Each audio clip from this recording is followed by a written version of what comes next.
Hello friends, welcome to your next lecture of 12th Economics Chapter 2 Utility Analysis. Utility Analysis के syllabus में अभी तक हम 6 lectures cover कर चुके हैं और ये सारे पार्ट में हमारा ऑलमोस्ट 60-70% सिलेबस कवर होता है। आज का जो सेशन है, आज के सेशन से रिलेटेड जो पार्ट है कि theory of consumer surplus. Theory of consumer surplus ये बेसिकली एक्सटेंशन है law of diminishing marginal utility का, कि ये लॉ ऑफ डीएमयू का जो कंज्यूमर बिहेवियर का स्टडी है वो प्लस जब कंज्यूमर एक्चुअल चीजें खरीदेगा उस वक्त किस तरीके से ये पैटर्न फॉलो होता है वो हमें दिया जाएगा। मैंने पहले भी बोला है कि ये theory of consumer surplus exactly हम पूरा के पूरा अनरिलेटेड या एक्स्ट्रा ज्ञान नहीं बोल सकते, बिकॉज इसी टाइप से आपको टेक्स्ट बुक में एक टॉपिक दिया गया है जो आखिरी में आएगा, relationship between marginal utility and price. तो जो आज हम सीखेंगे वो उस टॉपिक के कंक्लूजन से भी मैच होगा। तो ये बहुत अच्छे से आपको समझना है, ये लॉ ऑफ डीएमयू के आगे का एक्सटेंशन है। प्लस आज के सेशन में हम अभी तक का जितना भी पार्ट है वो वैसे तो हम थोड़ा थोड़ा रोज रिवाइज करते ही है, आज भी हम ये डिटेल रिवाइज करेंगे। डिटेल रिवीजन होने के बाद थ्योरी ऑफ कंज्यूमर सरप्लस में बताऊंगा। जब ये सेशन खत्म होगा, सेशन खत्म होने के साथ मैं आपके लिए कुछ एक इंटरेस्टिंग क्वेश्चन लेके आया हूं। ये क्वेश्चन आपको सोचना है, अच्छे से सोचना है, समझना है और फिर उसका आंसर निकालने की कोशिश करनी है। जो भी है towards the end of the session होगा। प्लस एक बहुत इंपॉर्टेंट चीज, आज का सेशन होने के बाद आपको 1-2 दिन जितने भी आपके डाउट्स है अभी तक के चैप्टर में वो पूरे आपको अभी पूछ लेने हैं। तो ये जो भी डाउट्स है ये सारे में ये आने वाले दिनों में आप व्हाट्सएप पे करो मुझे कांटेक्ट, वहां पे भी रिप्लाई करूंगा। कुछ इंटरेस्टिंग डाउट आते हैं जो थोड़े से टिपिकल हो या थोड़े से हम बोल सकते हैं कि बहुत अच्छे हो, तो ये थ्योरी से रिलेटेड वो डाउट्स का भी मैं सेशन कंडक्ट करूंगा। तो वो 1-2 दिन के बाद आएगा। अब ये 1-2 दिन थोड़ा सा ब्रेक चलेगा और फिर उसके बाद doubts plus possible numerical questions जो एग्जैक्टली 12th के सिलेबस में तो नहीं बट अदरवाइज आपको यूजफुल रहेंगे, एंड जो भी इंटरेस्टिंग डाउट और आज का क्वेश्चन, इन सब के लिए अगला एक स्पेशल सेशन होने वाला है। बट वो सेशन 1 या 2 दिनों बाद होगा जब आपके सारे जो भी रिलेवेंट डाउट्स है वो मुझे आ जाएंगे। तो जितना भी आज के सेशन तक का हमारा पार्ट होगा प्लीज उसके सारे डाउट्स पूछ लेना, सो दैट अगले सेशन के वक्त ये आपको काम आएंगे और आपका चैप्टर कंसेप्चुअली क्लियर होगा अगर कोई डाउट बाकी है तो। So let's see chapter 2 utility analysis. Utility is basically a want satisfying power of a commodity. ये कमोडिटी की वांट सैटिस्फाइंग पावर दिखाएगा।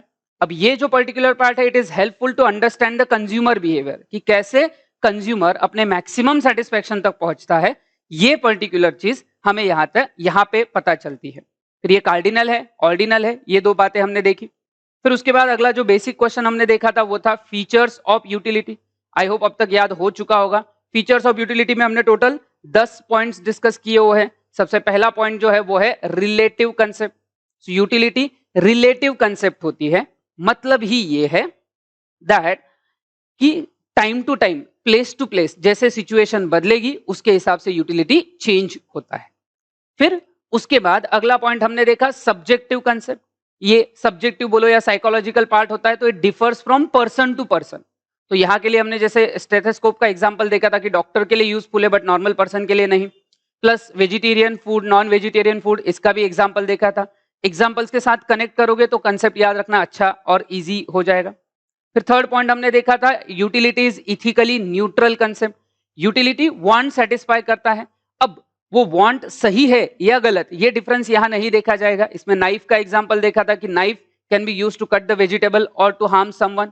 इस टाइप के कंसेप्ट्स को हम बोलते हैं कि that economics as a positive science में ये कवर होता है, और इसके लिए नॉर्मेटिव पॉजिटिव का स्पेशल सेशन भी हमने देखा। फिर 4th, 5th, 6th ये तीनों पॉइंट जो थे वो यूटिलिटी से बाकी चीजें कैसे डिफरेंट है उसके बारे में थे। जैसे 4th पॉइंट जो था utility is different from usefulness.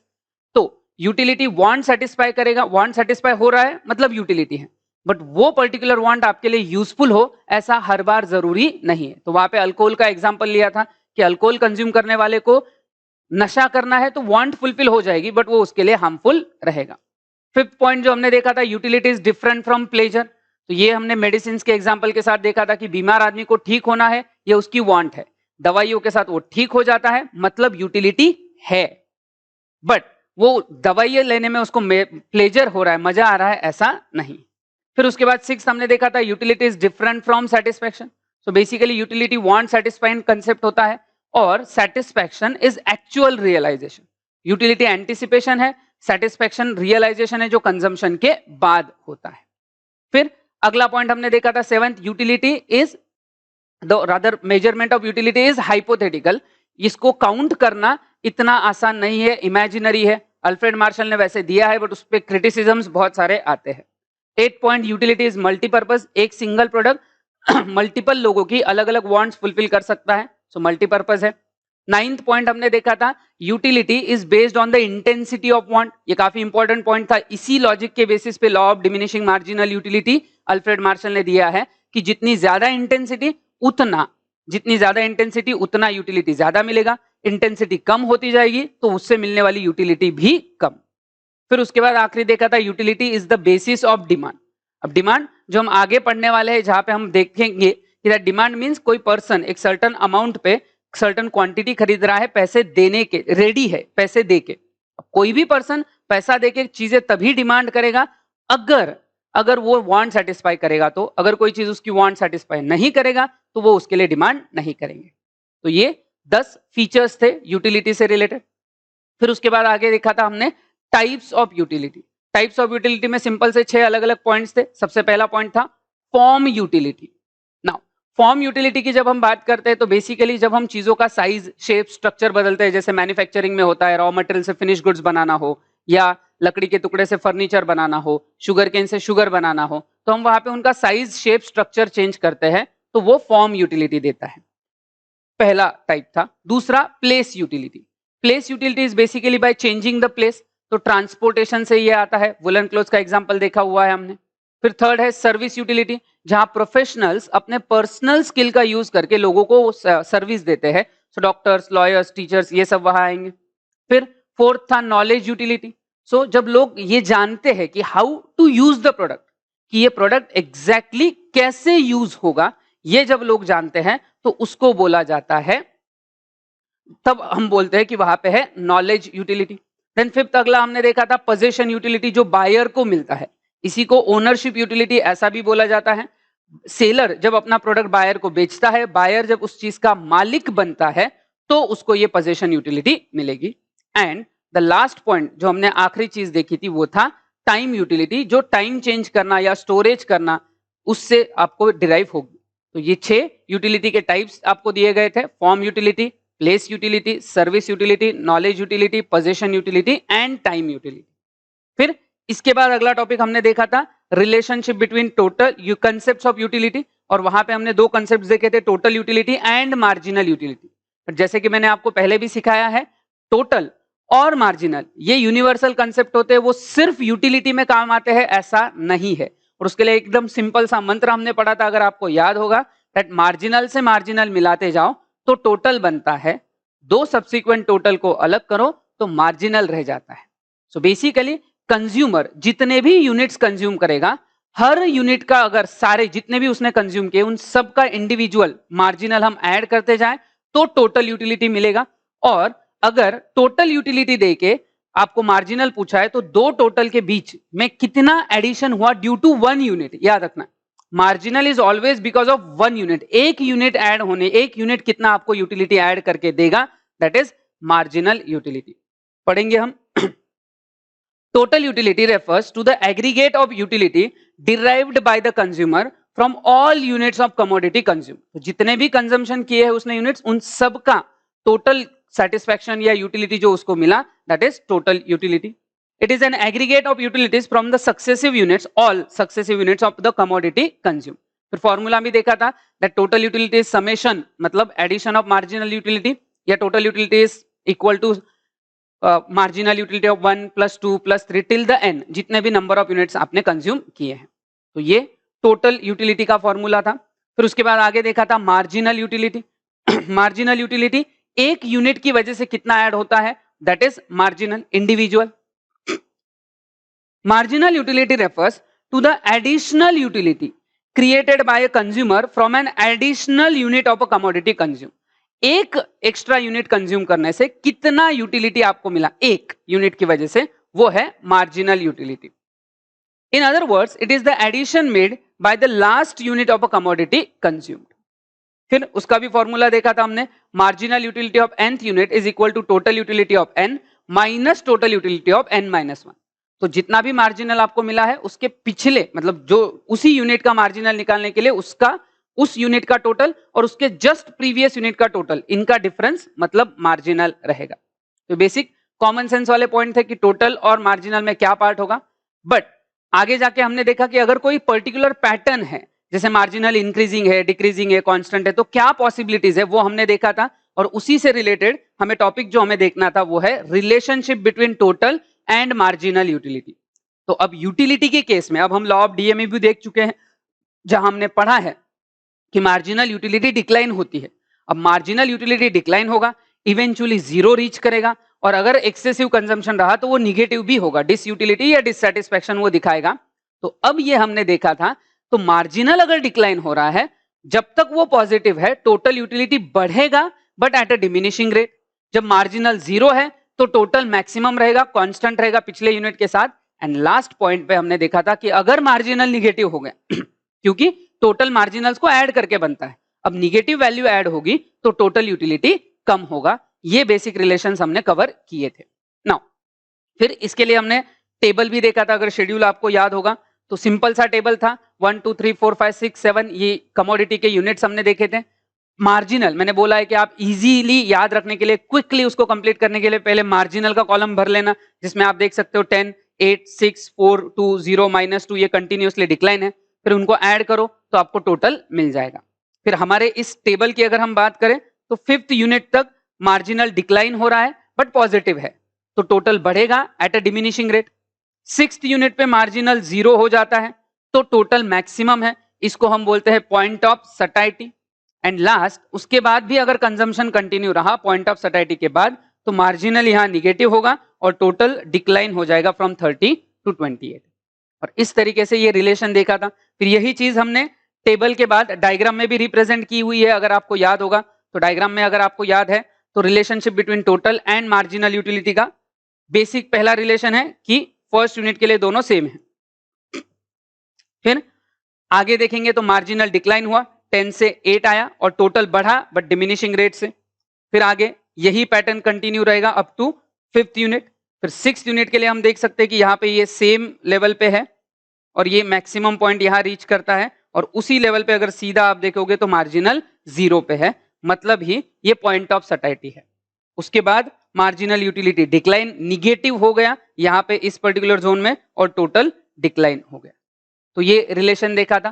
Please याद रखना जब आपको ये टेबल या डायग्राम एक्सप्लेन करना है, बहुत ही सिंपल वे में ये एक्सप्लेनेशन जाता है, कुछ कॉम्प्लिकेटेड है नहीं। पहले तो बता दो, जब आप डायग्राम बनाओगे तो नाम देना जरूर रहेगा, जैसे यहाँ पे टीयू नाम दिया, इस कर्व को एमयू नाम दिया, तो TU is total utility curve, MU is marginal utility curve.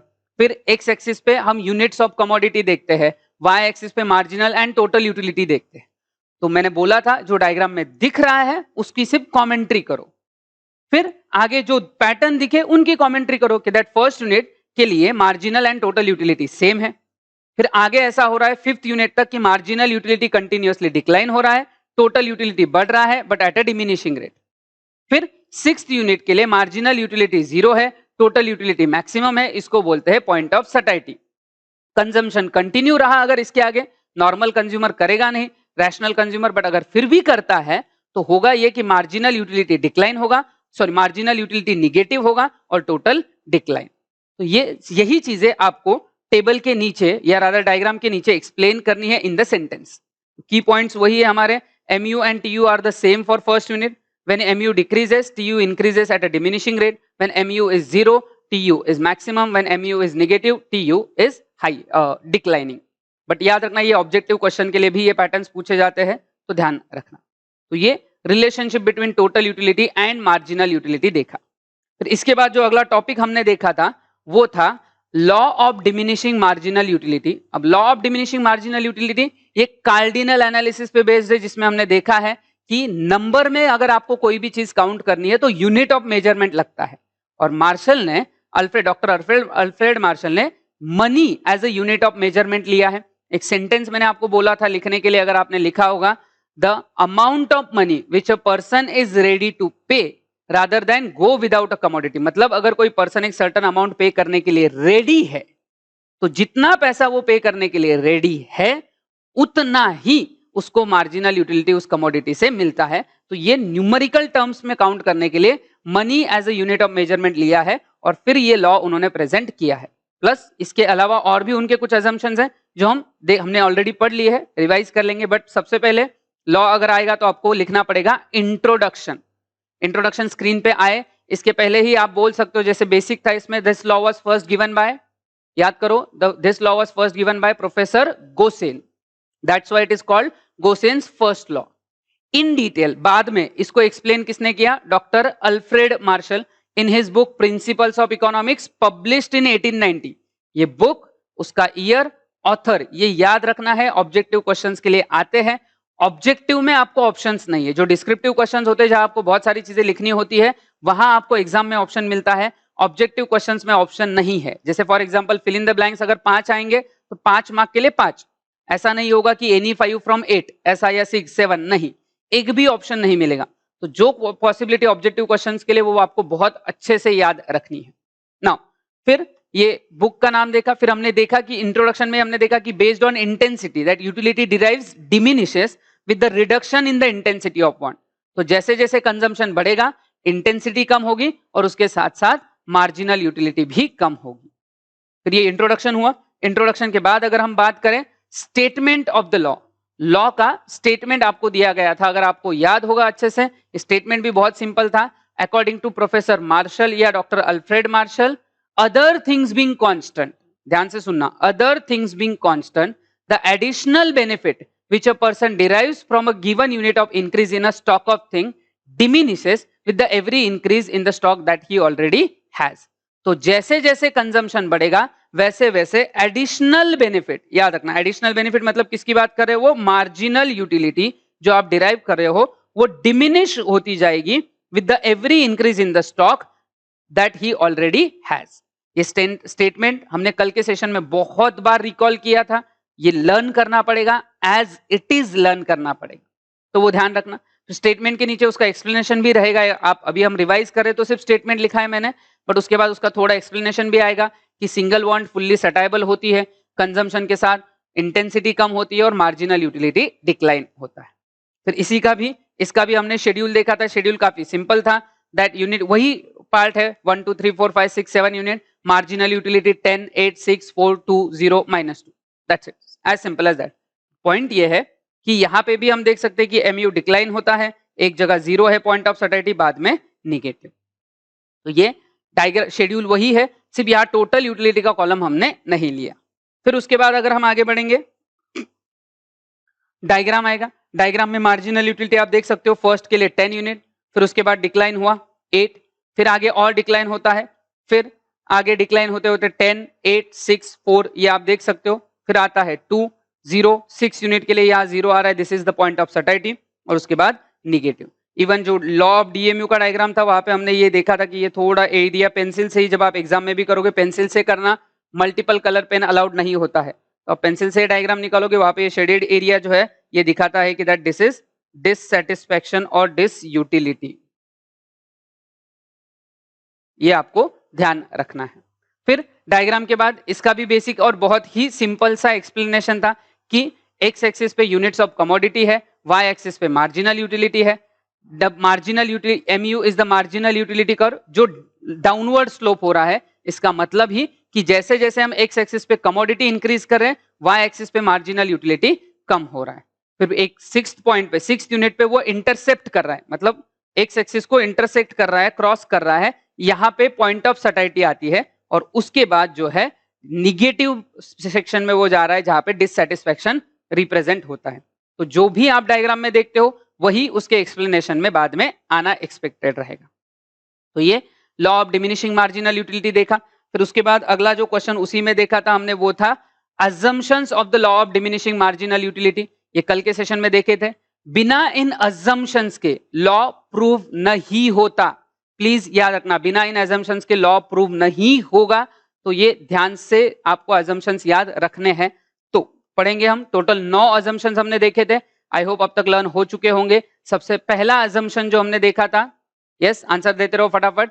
सबसे पहला assumption क्या देखा था? रैशनैलिटी। हम अज्यूम करेंगे कि कंज्यूमर का बिहेवियर रैशनल है, वो अपनी वांट मैक्सिमम सेटिस्फाई करने के लिए कोशिश करेगा, इरैशनल या मूर्खता का बिहेवियर नहीं करेगा। सेकेंड पॉइंट, रैशनैलिटी के बाद हमने देखा था कार्डिनल मेजरमेंट। ये पूरा थ्योरी ही न्यूमेरिकल टर्म्स पे बेस्ड है। तो कार्डिनल में मतलब हम यूटिलिटी को नंबर्स में काउंट कर सकते हैं, ये अल्फ्रेड मार्शल अज्यूम करते हैं, और इसीलिए उसके ऊपर मैथमेटिकल कैलकुलेशंस भी पॉसिबल है। बट कैसे करते हैं, याद रखना, एक्सप्रेसली आपको ये टेक्स्ट बुक वगैरह में दिया नहीं था, तो मैंने आपको अलग से पढ़ाया है, तो वो याद रखना, that the amount of money which a person is ready to pay, वहां से हम उसकी मार्जिनल यूटिलिटी डिराइव करते हैं। फिर कार्डिनल मेजरमेंट के बाद तीसरा जो अजम्पशन देखा था वो था होमोजिनिटी, कि प्रोडक्ट जो हम कंज्यूम कर रहे हैं, जितने भी, एक लॉ जब हम अप्लाई कर रहे हैं तो जो भी प्रोडक्ट हम कंज्यूम कर रहे हैं वो सारे होमोजीनियस है, आइडेंटिकल है, साइज, शेप, कलर, टेस्ट, सब कुछ। क्योंकि अगर उनका साइज, शेप, कलर, टेस्ट बदल गया तो लॉ ऑफ डीएमयू हम प्रूव नहीं कर पाएंगे। फोर्थ पॉइंट था कंसिस्टेंसी, जो कंटिन्यूटी, रादर कंसिस्टेंसी बोलो, कंटिन्यूटी बोलो, जो भी हम यूनिट्स देख रहे हैं they should be consumed one after another in quick succession, without any time lapse और विदाउट एनी टाइम गैप, एक के बाद प्रोडक्ट कंज्यूम करना है। बिकॉज अगर उसमें गैप हो गया तो फिर वो इंटेंसिटी फिर से रेज हो सकती है। से हमने कल एग्जांपल देखा था कि आपने 1 कप चाय सुबह पी और बाद में दोपहर में पी, तो तब तक तो चाय की तलब बढ़ चुकी है, और जो प्योर चाय वाले हैं उनका तो फिर बोलो ही मत, मतलब दिन में 10-10 चाय पीने वालों का तो एक बार सुबह पिया और डायरेक्टली दोपहर के बाद पी रहे, तब तक तो उनकी इंटेंसिटी बहुत ज्यादा रेज हो जाएगी, फिर हम ये लॉ प्रूव नहीं कर पाएंगे। इसीलिए ये कंटिन्यूअस कंजम्पशन होना चाहिए। फिफ्थ पॉइंट हमने देखा रीजनेबिलिटी, जो साइज ऑफ कमोडिटी है वो रीजनेबल होना चाहिए, it should not be too small और टू लार्ज, बहुत कम या बहुत ज्यादा भी नहीं होना चाहिए। जैसे हमने देखा किसी को प्यास लगी है पानी पीने के लिए, glass of water is a normal size unit, but अगर आप उसको चम्मच से पानी पिलाओगे या पूरा मटका हाथ में रख दोगे तो फिर ये काम नहीं करेगा। So it should not be too small और टू लार्ज। फिर रीजनेबिलिटी के बाद अगला हमने देखा था constancy, other things being constant, consumer के टेस्ट, प्रेफरेंसेस एक्सेट्रा, प्रोडक्ट का प्राइस, ये सब कांस्टेंट रहेगा, इंक्लूडिंग मनी का मार्जिनल यूटिलिटी। वो क्यों, वो लास्ट पॉइंट में हमने देखा था। तो ये 6 अजम्पशंस हमने देखे, याद रखना अभी तक 6 अजम्पशंस देखे हैं। फिर 7वां अजम्पशन देखा था डिविजिबिलिटी, कि वो स्मॉलर यूनिट्स में डिविजिबल होना चाहिए, अवेलेबल होना चाहिए। 8 देखा था सिंगल वांट, ये डीएमयू जब हम अप्लाई कर रहे हैं तो सिर्फ एक ही वांट की हम बात कर रहे हैं, सारे वांट्स की नहीं। एंड लास्ट पॉइंट हमने देखा था constant marginal utility of money, ये अजम्पशन अनरियलिस्टिक है बट ये करना जरूरी था बिकॉज हमने मनी को यूज किया है as a unit of measurement. तो मैंने कल एक थोड़ा सा एब्रप्ट एग्जांपल भी देखा था कि अगर 1 किलोग्राम इस यूनिट ऑफ मेजरमेंट का वजन बदलता रहेगा तो वो सही नहीं होगा। कोई भी चीज अगर यूनिट ऑफ मेजरमेंट के लिए यूज होती है तो उसका मेजरमेंट कांस्टेंट होना चाहिए। मतलब अगर किलोग्राम का खुद का वजन बदल रहा है, ध्यान से सुनो, किलोग्राम का खुद का वजन अगर बदल रहा है तो उस सिचुएशन में हम उसको as a unit of measurement use नहीं कर पाएंगे। इसीलिए सेम चीज मनी के लिए है कि मनी हम as a unit of measurement ले रहे हैं टू काउंट द यूटिलिटी। तो अगर मनी का यूटिलिटी चेंज होता गया तो फिर ये पॉसिबल नहीं होगा उसको यूनिट ऑफ मेजरमेंट यूज करना। इसलिए ये अजम्पशन भी किया जा रहा है दैट मनी का मार्जिनल यूटिलिटी जो है वो कांस्टेंट रहेगा। तो ये जो सारे है ये है assumptions of law of diminishing marginal utility. Total 9 assumptions हमने देखे हैं, ये आपके स्क्रीन पे अभी मौजूद है, बट फिर भी बिना देखे आंसर देने की कोशिश कर सकते हो। सबसे पहला है rationality, second cardinal measurement, third homogeneity, fourth continuity, fifth reasonability, sixth constituency, 7 divisibility, 8 single want and last that constant marginal utility of money. तो ये सारा पार्ट जो है ये हमने अभी तक के पिछले 6 सेशंस में देखा है। आज 6 सेशंस का एवरेज 5-6 घंटे का जो भी डिस्कशन हमने देखा वो पिछले 20 मिनट में हमने पूरा रिवाइज और रिकॉल किया है, और वो भी समझा के। अगर हम सिर्फ रिवाइज और रिकॉल करने पे करें तो ये पूरे 6 सेशन 5 से 6 घंटे अगर आपने अच्छे से देखे हैं, समझे हैं, तो 10 मिनट में ये पूरा पार्ट रिवाइज करना डिफिकल्ट नहीं होता है। वो हम देखेंगे कि ये पॉसिबल है या नहीं है, ये इवेंचुअली आपको समझ जाएगा। नाउ आगे बढ़ते हैं। अगला पार्ट जो आपको दिया है एक्स्ट्रा ज्ञान समहाउ इसमें कुछ थोड़ा सा रहेगा। सो थ्योरी ऑफ कंज्यूमर सरप्लस, ये लॉ ऑफ डीएमयू का ही एक्सटेंशन है, इसी थ्योरी का पार्ट है।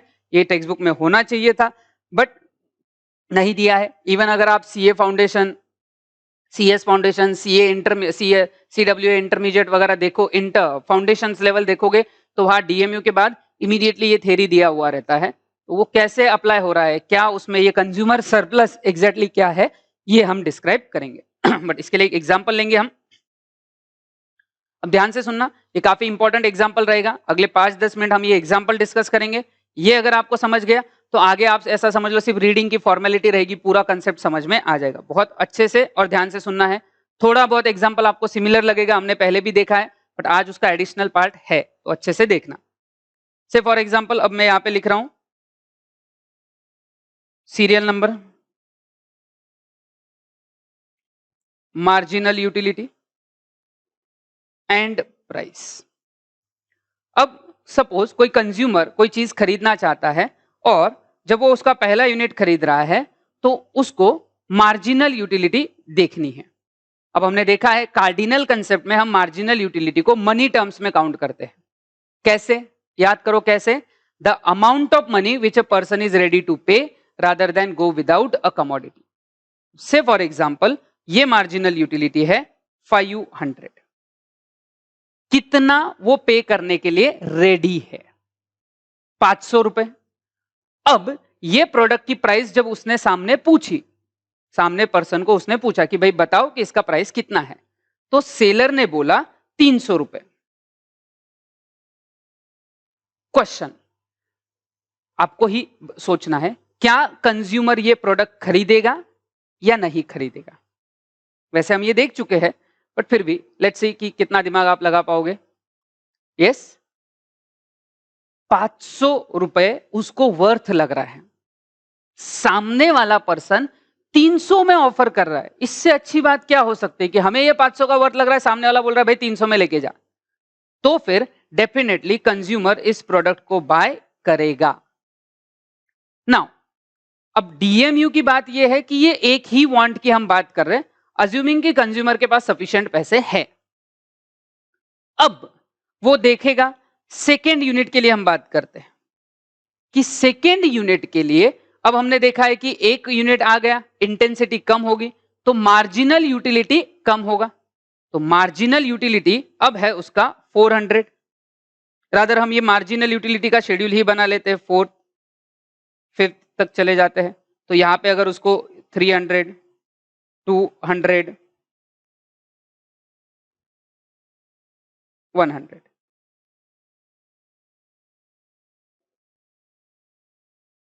अब ध्यान रखना जब हम ये टेबल बनाते हैं तो राउंड फिगर नंबर लेते हैं। आप बोलोगे कि सर ऐसा हर बार इतना राउंड फिगर थोड़ी ना होगा, हो सकता है, बट हम टेबल इजीली समझने के लिए ऐसा कर लेते हैं।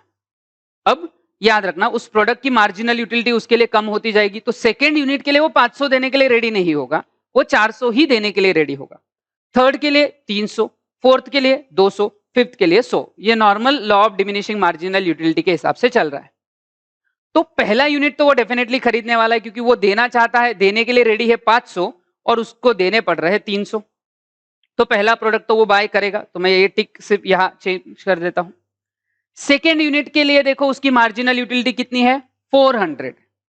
सेकेंड यूनिट के लिए कितनी मार्जिनल यूटिलिटी है, 400। मतलब ये है that he is ready to pay 400 rather than go without a commodity. वो 400 रुपए देने के लिए रेडी है, बट प्राइस कितनी है, 300। प्राइस हम कांस्टेंट अज्यूम करते हैं, तो ये 300 रुपए है।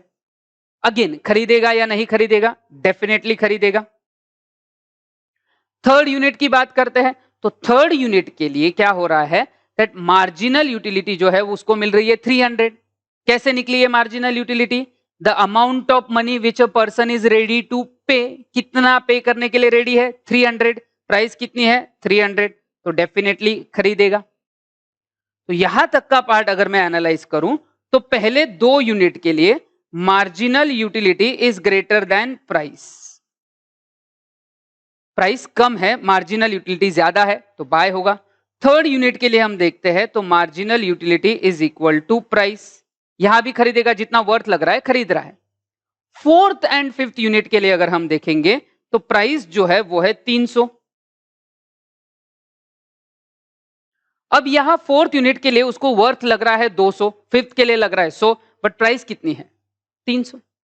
तो पॉइंट ये है कि ये दोनों प्रोडक्ट वो नहीं खरीदेगा, मतलब उसी चीज के 4th और 5th यूनिट नहीं खरीदेगा, वो सिर्फ 3 यूनिट खरीदेगा। क्यों? क्योंकि यहां पे क्या हो रहा है, marginal utility is less than price. जितना उसको वर्थ लग रहा है, वर्थ कितना लग रहा है 4th वाला 200 रुपए का, और मांग कितने रहे 300, नहीं खरीदेगा। तो इसी के लिए ये कोई भी रैशनल कंज्यूमर 4th और 5th, याद रखना कंज्यूमर रैशनल है, वो उसको समझदारी है कि उसको लग रहा है कि ये 200 का वर्थ है, तो वो उसके लिए 300 नहीं दे देगा। और अगर दे देता है कि वर्थ 200 का लग रहा है फिर भी 300 दे रहा है, फिर तो वो रैशनल काउंट में, नॉर्मल कैटेगरी में नहीं आएगा, और एबनॉर्मल लोगों को हम इस लॉ में कवर नहीं कर रहे। तो नॉर्मल लोगों की बात करेंगे तो होगा ये कि बेसिकली कंज्यूमर यहां पे 3 यूनिट खरीदेगा एट द प्राइस 300। 300 रुपए पे वो 3 यूनिट यहां पे खरीदेगा, 3 से ज्यादा नहीं। और कंज्यूमर का जो बाइंग पैटर्न है, ध्यान रखना उसका परचेसिंग पैटर्न वो इस चीज पे डिपेंडेंट है, MU is greater than price और MU इक्वल्स टू प्राइस है तो खरीदेगा। अगर MU कम है, वर्थ कम लग रहा है, प्राइस ज्यादा है, तो वो नहीं खरीदेगा। और यहां पे ये जो पॉइंट आ रहा है जहां पे marginal utility is equal to price है, इसी को बोला जाता है कि यहां पे आएगा कंज्यूमर्स इक्विलिब्रियम। कंज्यूमर्स इक्विलिब्रियम मतलब वो पॉइंट जहां, याद रखना इक्विलिब्रियम, ये वर्ड आपको इकोनॉमिक एनालिसिस में बहुत सारी जगह आने वाला है। इक्विलिब्रियम सिंपल, बहुत ही सिंपल वर्ड में हम बात करें तो किसी भी थ्योरी के लिए, किसी भी लॉ के लिए या किसी भी इकोनॉमिक एनालिसिस के लिए इक्विलिब्रियम मतलब बेस्ट पॉसिबल पॉइंट। अब यहां हम कंज्यूमर का बिहेवियर देख रहे हैं, कंज्यूमर के लिए बेस्ट पॉइंट क्या है, जहां उसका मैक्सिमम सेटिस्फैक्शन है। ऐसे थेरीज आप सेलिंग के लिए या प्रोड्यूसर के एंगल से देखोगे तो उनके लिए बेस्ट पॉइंट वहां आएगा जहां प्रॉफिट मैक्सिमम है, या अगर लॉस हो रहा है तो लॉस मिनिमम होना, बेस्ट पॉइंट। अलग अलग थेरी में अलग अलग सिचुएशंस में जो बेस्ट एनालिसिस है, बेस्ट सिचुएशन है, उसको हम बोलते हैं उसका इक्विलिब्रियम। लॉ ऑफ डीएमयू और कंज्यूमर सरप्लस, इस थ्योरी में हम कंज्यूमर का बिहेवियर देख रहे हैं तो उसका इक्विलिब्रियम मतलब जहां उसको मैक्सिमम सेटिस्फैक्शन मिल रहा है, मैक्सिमम सेटिस्फैक्शन ये उसको मिल रहा है। और प्लीज याद रखना ये मैक्सिमम सेटिस्फैक्शन उसको 3 यूनिट्स पे मिल रहा है जहां प्राइस 300 रुपए है, और फॉर्मूला जो है वो है MU इक्वल्स टू प्राइस। जहां मार्जिनल यूटिलिटी और प्राइस इक्वल है उतना ही मैक्सिमम सेटिस्फैक्शन उसको मिलेगा। उसकी अगर मैं टोटल यूटिलिटी यहां काउंट करूं 3 यूनिट्स में, टोटल यूटिलिटी में काउंट करूं 500, 400, 300, तो टोटल, हाँ मार्जिनल नहीं, मैं अगर यहां पे टोटल काउंट करूं उसका तो 500 प्लस 400 प्लस 300, इसकी टोटल अगर आप देखोगे तो वो 1200 है। इससे ज्यादा सेटिस्फैक्शन इस सिनारियो में उसको नहीं मिलेगा। इस सिनारियो में जहां प्रोडक्ट की प्राइस 300 है और कंज्यूमर रैशनल है, उसको पता है कि उसको कहां से, कौन से यूनिट से कितनी यूटिलिटी मिलेगी। कोई कंफ्यूज्ड कंज्यूमर है तो उसके लिए हम अप्लाई नहीं करेंगे। रैशनल कंज्यूमर जिसको सही गलत, खुद की वांट, सेटिस्फैक्शन एक्सेट्रा इसके बारे में पता है, तो 500, 400, 300 ये यूटिलिटीज उसको मिलेगी मार्जिनल, टोटल 1200। आगे के जो दो पार्ट है 200 और 100, यहां पे यूटिलिटी मार्जिनल भले ही पॉजिटिव लग रहा है, फिर भी कोई भी रैशनल कंज्यूमर वो नहीं खरीदेगा। ध्यान से सुनो, कोई भी रैशनल कंज्यूमर वो नहीं खरीदेगा क्योंकि जितना उसको वर्थ लग रहा है उससे प्राइस ज्यादा है। तो इस सिचुएशन में इस कमोडिटी की प्राइस अगर 300 है तो उसको मैक्सिमम सेटिस्फैक्शन वहां मिलेगा जहां marginal utility is equal to price है, उससे ज्यादा सेटिस्फैक्शन नहीं मिलने वाला। तो हमने जैसे डीएमयू में देखा था कि हम 0 तक आते हैं, निगेटिव तक जाते हैं, तो मैंने बोला भी था कि हर कंज्यूमर वहां तक जाएगा, ऐसा नहीं है। एक बहुत इंपॉर्टेंट लाइन अभी पढ़नी है, लॉ ऑफ डीएमयू आपको सिर्फ सेटिस्फैक्शन का एंगल दे रहा था कि कंज्यूमर को सेटिस्फैक्शन कैसे कैसे कैसे मिल रहा है। बट एक इंपॉर्टेंट चीज जो इस कंज्यूमर सरप्लस की थ्योरी में ऐड होती है वो है उस कमोडिटी का प्राइस। कंज्यूमर को सेटिस्फैक्शन फुकट नहीं मिलता। तो आप बोलोगे सर 0 में जाने में क्या प्रॉब्लम है, तो प्रॉब्लम ये है कि उसके लिए पे भी करना पड़ता है मार्केट में, और यहां इस चीज के लिए 300 देने पड़ रहे हैं। और ये जो रिसोर्स है वो कोई भी पर्सन रीजनेबली रैशनली यूज करेगा। वर्थ 200 का लग रहा है और 300 दे डालो, ऐसा नहीं करेगा। तो ये ध्यान रखना है। तो 500, 400, 300 यही वो रुकेगा। अब इस पे क्वेश्चन आता है कि सर अगर इसकी प्राइस, इस पर्टिकुलर चीज की प्राइस 200 होती तो फिर mu इक्वल्स टू प्राइस ये कहां पे आता? 4th यूनिट पे। तो उसका इक्विलिब्रियम फिर 4th यूनिट पे होता। अगर इस प्रोडक्ट की प्राइस 400 होती तो कंज्यूमर का इक्विलिब्रियम कितने यूनिट पे आता? 2 यूनिट पे ही आ जाता, क्योंकि mu इक्वल्स टू प्राइस हो जाता। ये वेरिएशन ध्यान रखना, अगर प्राइस अलग होती तो, बट इस प्राइस में उसका मैक्सिमम सेटिस्फैक्शन जो है वो वहां आएगा जहां mu इक्वल्स टू प्राइस है, और उसी पॉइंट को नाम दिया गया है, याद रखना इकोनॉमिक्स के शास्त्रों में इसको बोला गया है कंज्यूमर इक्विलिब्रियम, जहां कंज्यूमर का मैक्सिमम सेटिस्फैक्शन। एंड प्लीज याद रखना maximum satisfaction and full satisfaction दोनों सेम है ऐसा जरूरी नहीं। याद रखना कंज्यूमर इक्विलिब्रियम, और मैं यहां पे एक साइड में कुछ चीजें लिख रहा हूं, अगर आपको याद होगा पॉइंट ऑफ सटाइटी, ऐसा हमने कुछ पॉइंट पढ़ा था लॉ ऑफ डीएमयू में, रिलेशनशिप बिटवीन टीयू एमयू में, पॉइंट ऑफ सटाइटी, क्योंकि ये डाउट यूजुअली इसके बाद पूछा जाता है। एंड उसी को हम बोलते हैं जहां फुल सेटिस्फैक्शन हो। ये दोनों चीजें सेम नहीं है, these two things are not same. Mathematical part भले मैं यहां पे यूज कर लूंगा formula. Point of satiety and consumer equilibrium दोनों सेम नहीं है। कंज्यूमर इक्विलिब्रियम जहां कंज्यूमर को मैक्सिमम पॉसिबल सेटिस्फैक्शन मिलेगा, पॉइंट ऑफ सटाइटी मतलब जहां पे फुल सेटिस्फैक्शन होगा। बट जब चीजें खरीदने की बात है तो कंज्यूमर को मैक्सिमम सेटिस्फैक्शन मिलेगा जहां पे marginal utility is equal to price होता है, that is consumer equilibrium. Point of satiety is something different where marginal utility is 0 and total utility is maximum. तो बहुत बार स्टूडेंट इन दो पॉइंट्स में कंफ्यूज कर देते हैं कि सर फुल सेटिस्फैक्शन मतलब ही मैक्सिमम सेटिस्फैक्शन। नहीं, जब हम लॉ ऑफ डीएमयू पढ़ रहे थे, जब हम relationship between total utility and marginal utility पढ़ रहे थे, अगर आपको याद होगा तो उस पॉइंट में प्लीज ध्यान से सुनना, relationship between total utility marginal utility law of DMU में हम सिर्फ सेटिस्फैक्शन वाला एंगल देख रहे थे, यूटिलिटी ही देख रहे थे। हमने उन दोनों एनालिसिस में कहीं पे भी प्राइस के साथ कंपैरिजन नहीं देखा। बट जब कोई भी रियल लाइफ कंज्यूमर की अगर हम बात करेंगे, वो सेटिस्फैक्शन तो करना चाहता है, बट उस सेटिस्फैक्शन के लिए उसको पैसा भी गिनना पड़ता है, फुकट नहीं मिलती है चीजें। तो वो उस चीज को कैसे बिहेव करेगा वो हम यहां पे देख रहे थे। उसका बाइंग पैटर्न बेसिकली दो चीजों के साथ है कि अगर marginal utility is greater than price है, ध्यान रखना। अब मैं यहाँ पे कुछ कंक्लूडिंग पार्ट लिख रहा हूं जो इस टेबल के बेस पे है, आप ये सारा एनालिसिस साथ में लिख सकते हो, लिखा होगा आई गेस, बार बार बोलने की जरूरत मत रखना। Marginal utility is greater than price है तो वो बाय करेगा एंड कंजम्पशन कंटिन्यू भी करेगा, बिकॉज हम एक ही वांट की बात कर रहे हैं। जब तक ये कब तक चलेगा, बाय एंड कंटिन्यू तब तक चलेगा जहां mu इक्वल्स टू प्राइस है। तो यहाँ पे वो बाय तो करेगा ये यूनिट एंड यहाँ रुक जाएगा, बिकॉज यहाँ पे उसको मिलता है कंज्यूमर इक्विलिब्रियम, उसका मैक्सिमम पॉसिबल सेटिस्फैक्शन। और जहां स्क्रीन ज्यादा डांस ही कर रही है, जहां marginal utility is less than price होगा वहां वो बाय नहीं करेगा। कोई भी रैशनल कंज्यूमर उस सिचुएशन में बाय नहीं करता है, और यही इस थ्योरी में दिया गया है।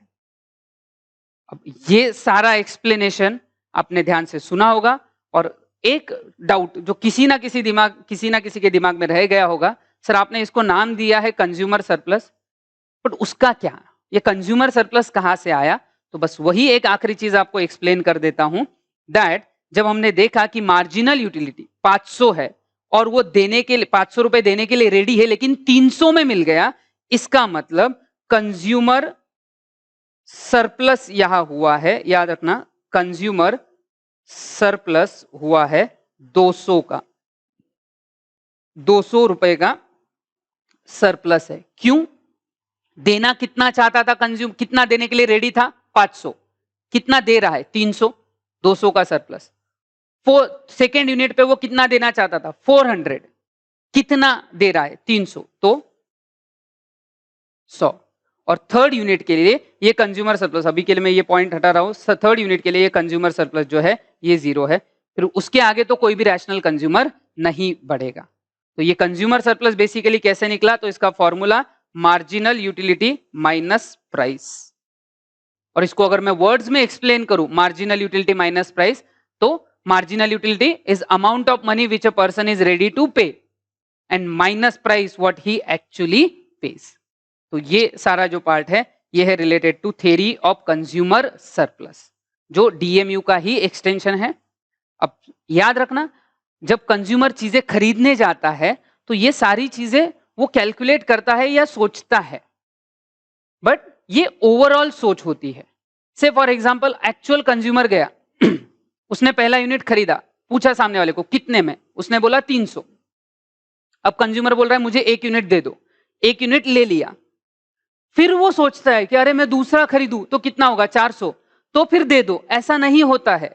जब कोई भी कंज्यूमर मार्केट में जाएगा, सामने वाले को प्राइस पूछेगा, निगोशिएट अगर कर लेता है, एक प्राइस सर्टन एग्री हो जाता है, तो उस हिसाब से वो एक साथ बोलेगा कि अगर 300 में दे रहे हो तो मैं 3 यूनिट खरीद लूंगा।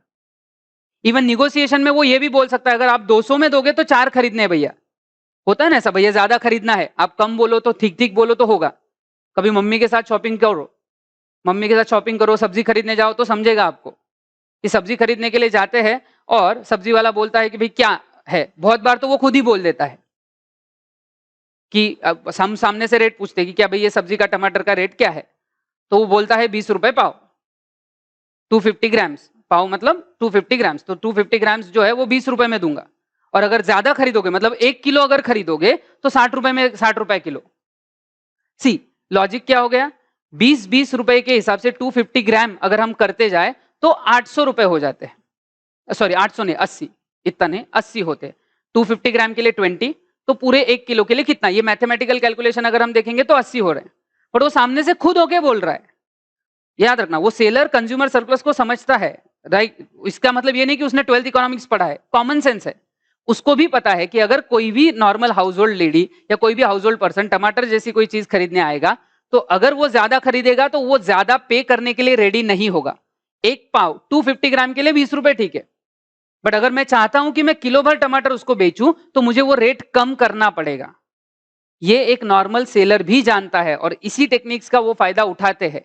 और नॉट सब्जी वाला, मतलब अगर आप थोड़ा और बेटर एग्जांपल हो, शर्ट वगैरह कहीं शॉपिंग करने जाते हो, वो देते हैं ऐसा डिस्काउंट कि नॉर्मल अगर एक रेंज के शर्ट है तो एक खरीदा तो 500 में, 2 खरीदे तो 900 में दे देंगे। अब 500 के हिसाब से 2 का रेट तो 1000 होना चाहिए, बट उसको पता है कि कंज्यूमर के पास अगर एक शर्ट है, अगले शर्ट के लिए उसको उतनी इंटेंसिटी नहीं रहेगी, तो रेट कम होगा। मार्जिनल यूटिलिटी के हिसाब से वो भी एडजस्ट करता है। अब ये सेलर का पॉइंट हो गया, कंज्यूमर वहां तक एडजस्ट करेगा जहां तक उसको सूटेबल है, और कहीं तो भी एक मिड पॉइंट आएगा जहां पे मार्जिनल यूटिलिटी और प्राइस इक्वल है, that will be a point of consumer equilibrium, जहां उसको मिलने वाला सेटिस्फैक्शन मैक्सिमम है।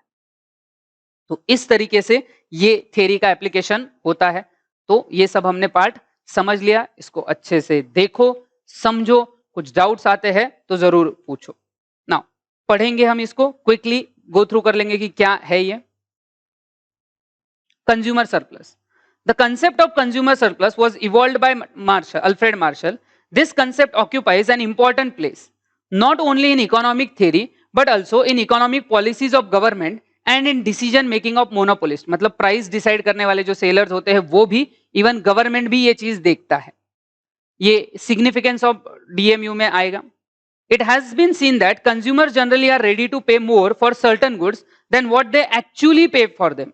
तो बहुत बार ऐसा होता है कि वो ज्यादा देने के लिए रेडी है, बट एक्चुअली उनको कम में मिल रहा है।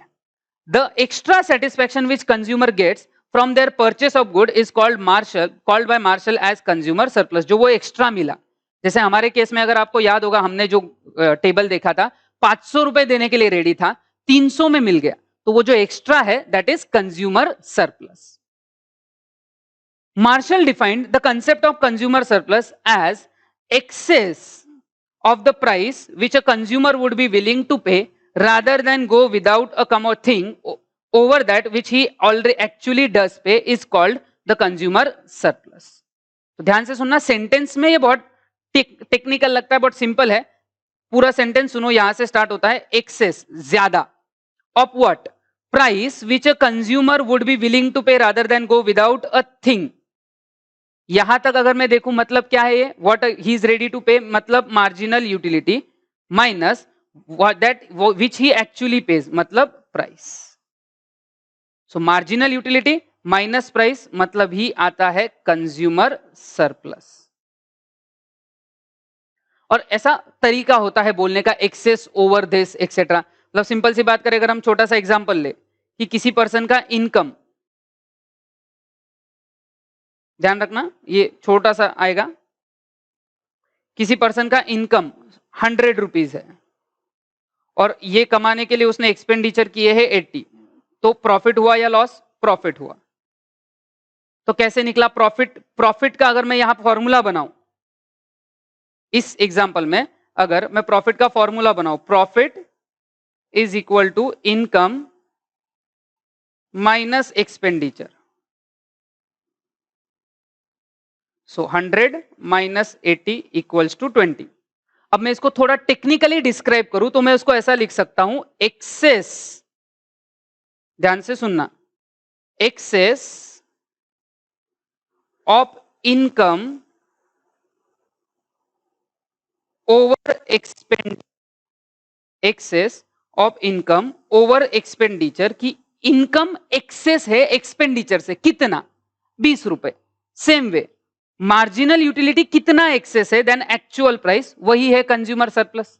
तो जो माइनस वाला पर्टिकुलर फॉर्मूला है उसको इस तरीके से लिखा सकता है, excess of marginal utility over price, और उसी को फिर डिटेल दे दिया, excess of what a consumer is ready to pay rather than go without a commodity over what he actually pays. So consumer surplus is equal to what a consumer is ready to pay minus what he actually pays. तो ये आएगा marginal utility minus price.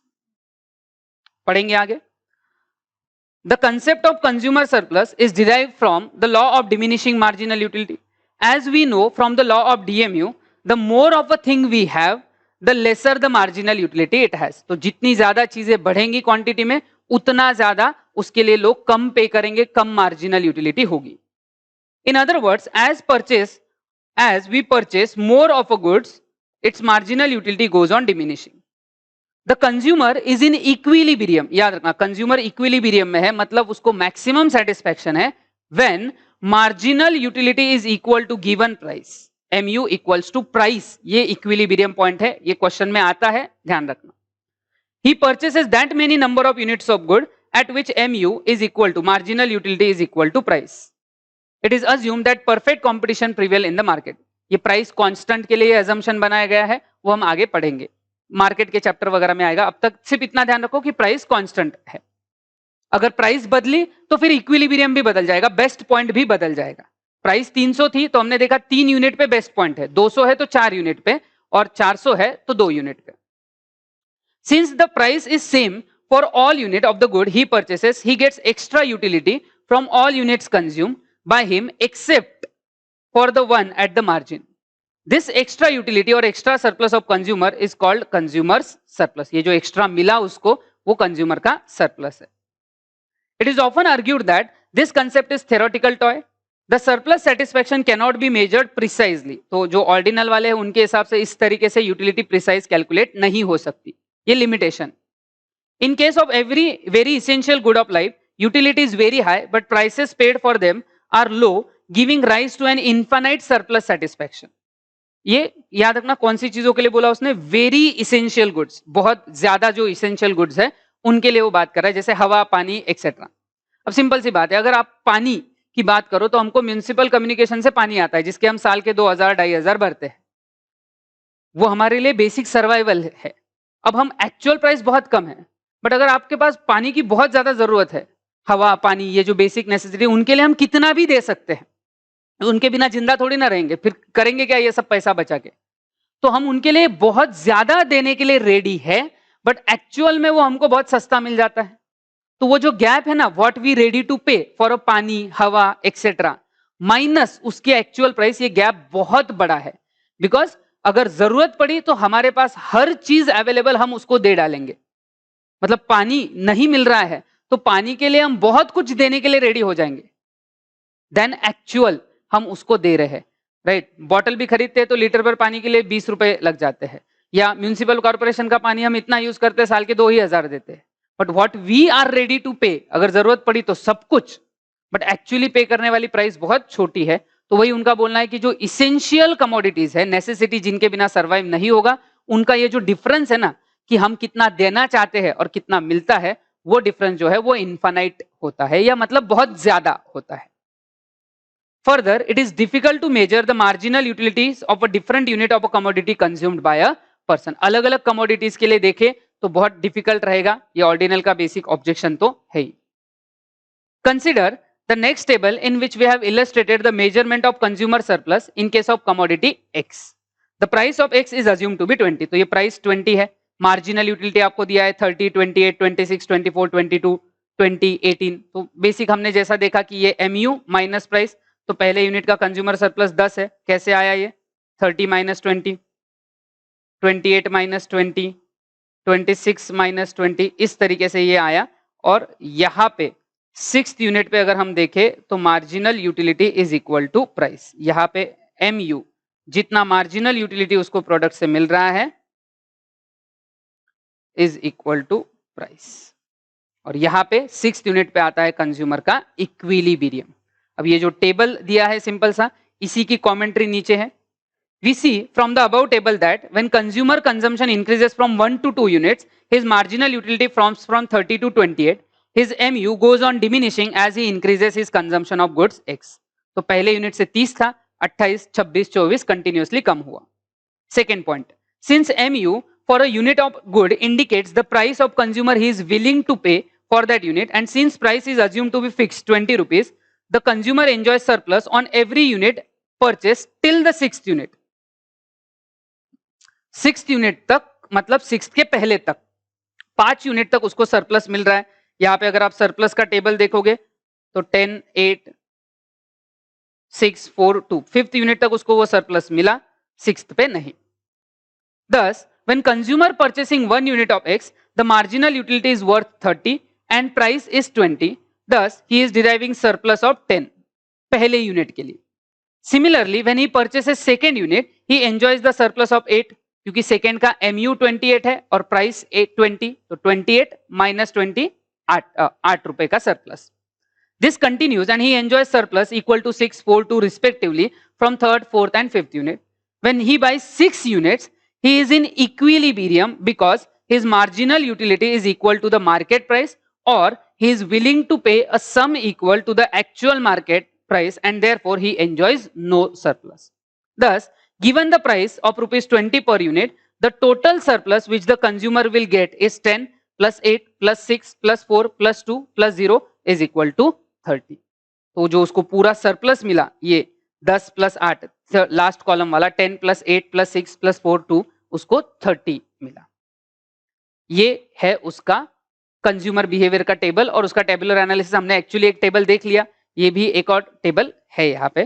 तो इस तरीके से ये theory of consumer surplus है, और एक्चुअली लॉ ऑफ DMU कहीं पे भी सिखाते वक्त यहाँ तक होना चाहिए, फॉर अ सिंपल रीजन, क्योंकि यहाँ से एक्चुअल बाइंग पैटर्न के बारे में हम देख सकते हैं और बेसिक पॉइंट्स यहाँ पे कंक्लूड कर सकते हैं। याद रखना, MU अगर ग्रेटर देन प्राइस है तो बाय होगा एंड कंटिन्यू भी होगा। मैं ऑलरेडी लिख चुका हूं, फिर भी लिख देता हूं, buy and continue. MU equals to price है तो बाय एंड स्टॉप, यहाँ पे रुक जाओ। यहाँ पे आता है कंज्यूमर का इक्विलिब्रियम, मैक्सिमम सेटिस्फैक्शन उसको मिलेगा, and MU less than price है तो वो बाय नहीं करेगा। यही सारी चीजें जो है वो आपको दी गई है in theory of consumer surplus. So ये जो सारा पार्ट है ये DMU का एक्सटेंशन है, आगे एक्सेप्शन टू DMU वगैरह ये सब आने वाला है। अब याद रखना, आज का ये 7वां सेशन था। इस सेशन के शुरू में मैंने अभी तक का पूरा पार्ट रिवाइज कर लिया, और उसके बाद मैंने स्टार्ट किया कंज्यूमर सरप्लस का थ्योरी, ये भी मैंने पूरा एक्सप्लेन कर दिया है। अब आज तक के सेशन में जितने भी आपको जो भी डाउट्स आते हैं प्लीज पूछते रहो। फिलहाल 1-2 दिन के बाद मैं 8वां सेशन डालूंगा, सो दैट आपके डाउट्स जो भी आते हैं वो पहले क्लियर हो जाए पूरे। उसमें से जो अच्छे और बेटर डाउट्स है वो भी मैं वो डाउट सेशन में कवर करूंगा। तो अगला जो सेशन होगा उसमें बेसिकली 2-3 चीजें हम कवर करने वाले हैं। एक, पॉसिबल न्यूमेरिकल क्वेश्चंस। ये न्यूमेरिकल क्वेश्चंस 12th के लिए नहीं, बट कोई भी student CA, CS, CMA foundation वगैरह करने का सोच रहा है उसके लिए बहुत रिलेवेंट रहेंगे। फिर पॉसिबल न्यूमेरिकल क्वेश्चंस के अलावा एफएक्यू, फ्रीक्वेंटली आस्क्ड क्वेश्चन, जो बेटर डाउट होंगे। और एक चीज जो मैं डिस्कस करने वाला हूं, मैंने आपको बोला था कि मेरी तरफ से एक आपके लिए क्वेश्चन रहेगा और वो क्वेश्चन मैं लिखने वाला हूं। मैं अभी ये 3rd वाला क्वेश्चन यहां सामने प्रेजेंट कर रहा हूं, अच्छे से देखो, सुनो, समझो। See, there is a schedule for DMU. मैं लॉ ऑफ डीएमयू के लिए एक शेड्यूल बना रहा हूं, यूनिट एंड मार्जिनल यूटिलिटी। अब यूनिट जो है 1, 2, 3, 4 और मार्जिनल यूटिलिटी मैं यहां पे लिख रहा हूं 10, 7, 4, -2। ऐसा कुछ तो भी मैंने लिखा। चलो इसको थोड़ा सा और ये कर देते हैं, 3 एंड -2। अब मैंने ये टेबल लिखा है। अब आपको ये बताना है कि ये टेबल सही है या गलत, राइट और रॉन्ग। ये टेबल सही है या गलत है लॉ ऑफ डीएमयू के लिए, ये आपको बताना है। अगर ये सही है तो ठीक है, अगर गलत है तो क्यों, क्या प्रॉब्लम है इस शेड्यूल में, वो आपको आइडेंटिफाई करना है। आप ये मुझे आंसर्स भी दे सकते हो। इसका एग्जैक्ट एक्सप्लेनेशन लेक्चर में कवर होने वाला है। याद रखना, जो नेक्स्ट लेक्चर आएगा वो सिर्फ अभी तक के जो भी हमने पार्ट देखा है, पॉसिबल न्यूमेरिकल क्वेश्चंस जो यूजफुल है CA, CS, CWA foundation exam के लिए या सीएमए फाउंडेशन एग्जाम्स के लिए, एफएक्यू जो आप लोग मुझे पूछोगे उसी के ऊपर मैं डाउट्स के ऊपर डिस्कशन करूंगा। और ये टेबल जो मेरी तरफ से आपके लिए गिफ्ट है कि आप देख लो ये टेबल सही है या गलत है, अगर ये सही है तो क्यों है, गलत है तो क्यों है, ये सारी चीजें आपको यहाँ एक्सप्लेन होंगी। प्लीज ध्यान रखना, ये बहुत अच्छे से देखना। आज का सेशन हमारा रिलेटिवली 10-15 मिनट से ज्यादा बड़ा था। हमने बहुत सारे, पहला तो डिटेल रिवीजन किया पहले 20-25 मिनट्स में, और फिर हमने कंज्यूमर सरप्लस की एक इंपॉर्टेंट थियरी जो है, जो आपके सिलेबस में बहुत ज्यादा एग्जैक्टली तो कवर नहीं की गई थी, बट मुझे ये जरूरी लगता है कि जब भी मैं लॉ ऑफ डीएमयू वगैरह एक्सेट्रा एक्सप्लेन करूं, उसके साथ कंज्यूमर सरप्लस का पार्ट आना जरूरी है। ये बहुत इंपॉर्टेंट है कि आप उसका एक्सटेंडेड पार्ट भी पढ़ो। बिकॉज अगर आप डीएमयू पे ही रुक गए, तो जैसे मैंने बोला कि डीएमयू पे सिर्फ सेटिस्फेक्शन की बात की, पर जब एक्चुअल पे करने की बात होती है तब क्या होता है वो हमें यहां देखना है। और यहां पे आता है कंज्यूमर का इक्विलिब्रियम। तो जैसे इस टेबल में अगर हम देखें, प्राइस अगर 20 है तो 6th यूनिट पे इक्विलिब्रियम आएगा, जहां MU इक्वल्स टू प्राइस, जहां उसको मैक्सिमम सेटिस्फेक्शन है। फिर आप बोलोगे कि सर अगर प्राइस बदल गई, से फॉर एग्जाम्पल अगर उस प्रोडक्ट की प्राइस हो गई 24 अगर प्राइस हो गई, इफ प्राइस इज 24, तो वो यहाँ पे इक्वालिटी आएगा, वो इक्वालिटी यहाँ पे आएगा। अगर इसका प्राइस 18 हो गया तो यहाँ पे वो इक्वालिटी आएगा। और इस तरीके से ये पर्टिकुलर एनालिसिस होता है। इन चीजों पे सीए एग्जाम्स वगैरह या foundation CA, CS professional exam के कोर्सेज में इसके ऊपर न्यूमेरिकल क्वेश्चंस भी आते हैं। तो अगले सेशन में मैं खुद ही कुछ न्यूमेरिकल क्वेश्चंस आपको लेक्चर में ही रहेंगे, जिसमें आप ये सॉल्व कर सकते हो। मैं हो सकता है कोशिश भी करूंगा कि अगर मैं आपको दे पाए तो ये क्वेश्चंस आपको पीडीएफ फॉर्म में दे देंगे, और उस लेक्चर के साथ आपको ये क्वेश्चंस भी रहेंगे, तो आप वो क्वेश्चंस भी समझ जाओगे। और क्वेश्चंस के साथ साथ फिर आपके डाउट्स एंड जो मैंने मेरी तरफ से क्वेश्चन पुट किया है वो आपके लिए रहेगा। सो अभी के लिए, इस सेशन के लिए हम इतना ही डिस्कस करेंगे, बाकी का नेक्स्ट सेशन में होगा। पूरे लेक्चर्स देखो, डाउट्स पूछो और इन लेक्चर्स का बेनिफिट लो। Thank you.